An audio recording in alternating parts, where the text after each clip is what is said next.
What are the typical upfront costs involved in buying a franchise, Bo? So there's a franchise disclosure document, FDD. I don't give that to you. I mean, if people really wanted to find it, they could probably search online and find an FDD.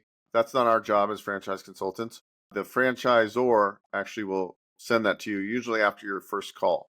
And inside the franchise disclosure document, there's 23 items. One of the items called item 7, and that shows your low to high investment range. And so that's where you're going to really see the range. But what we do, once we meet with you and we do your intake, we do the assessment, then we come back and we do a business model or franchise review, we're going to say, we're going to already know based on our conversations what we're looking for an investment. Like you might be low liquidity or maybe you have a ton of capital. We're going to show business models that fit in your box from a dollar perspective. And then when we meet with you, we know what the investment range is. So I might say, okay, here's this painting company. The investment range is 106,000 to 168,000. The difference is sometimes you would really, where you see a big difference, let's just say it was 106 and the high range was 225. Usually that's because the 225 would be if you hired a manager for the business, right? So they're accounting for that. So we're going to some of them, you'll see a huge gap between low to high investment. Some of them are not that high, like 106 to 168. And that's usually if you're getting an office space, you don't need one. So some people will, some people won't. But that's where you start is we're going to first figure out what financially is feasible. And obviously we're not going to show you a laundry franchise business where it's $1.2 million to build out and you need 300 grand of a down payment if you've got 50 grand to your name. So that's kind of how we backtrack and figure out from there. Helps us do the research based on all the intake we do and then your availability and your fundability, I guess.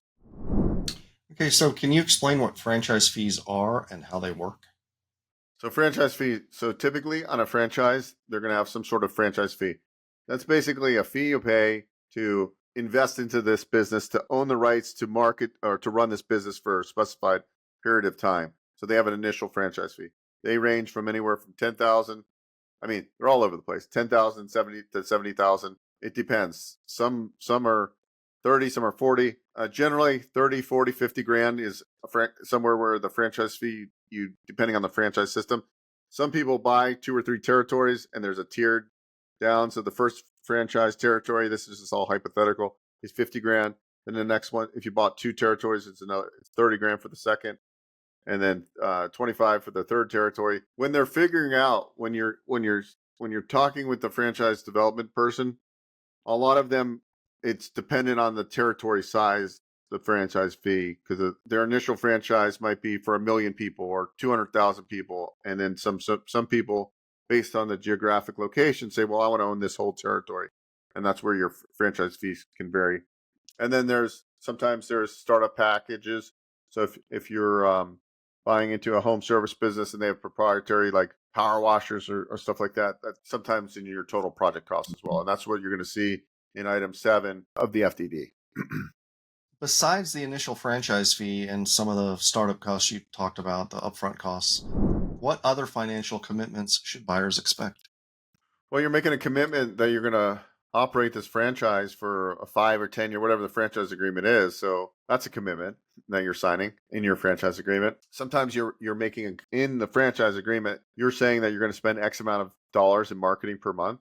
So that's a commitment that you have to read through. That's the importance of really going through the FDD and reading through.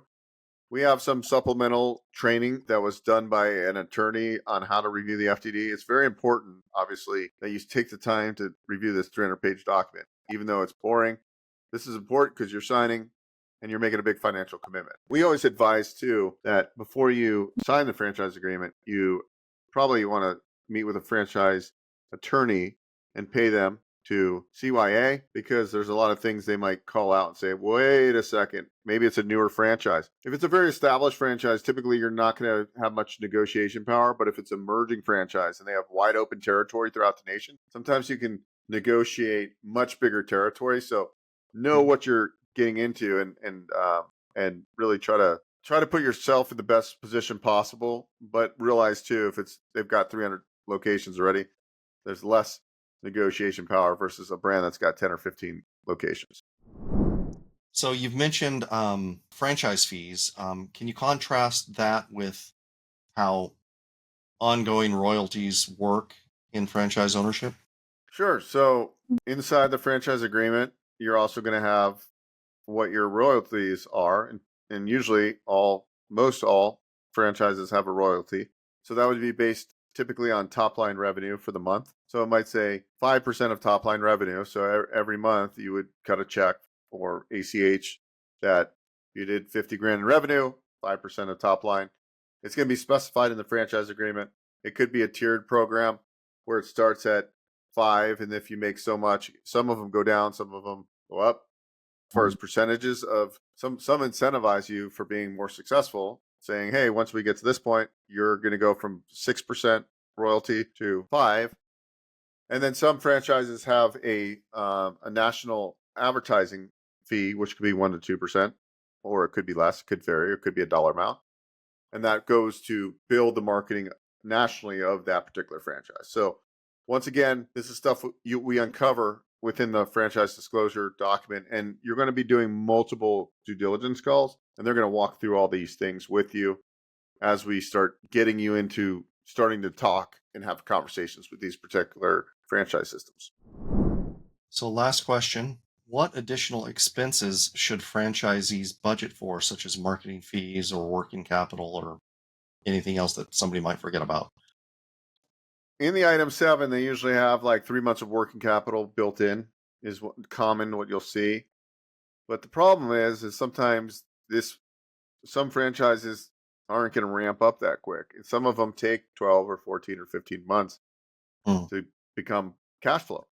So obviously, if you're looking at the FDD and you're like, well, I got working capital. Well, you don't have enough working capital. You need another year. So we can build that in the total project cost. So that is another thing that a lot of people don't realize. Part of all the due diligence you're doing is, what does it take to start ramping up and making cash flow, right? Because that's and that's the importance where I always talk about, even if you're not getting an SBA loan, you need to do your projections, because that's really going to guide you and have you think about everything and ask the right questions to the franchise system themselves and other owners to make sure you're not missing the boat, right? Because if you're only allocating 3 months of working capital and you really need 15, where's that other 80 grand going or whatever, right? You got to find it somewhere. So you're better off taking your time to investigate and make sure you know your numbers and build that into your total project cost so you can finance that within the SBA loan.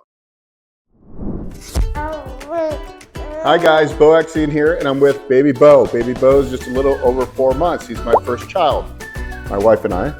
So if you want to create legacy for your family, I highly suggest you go to our Business Ownership Summit. You can find all the events we're doing.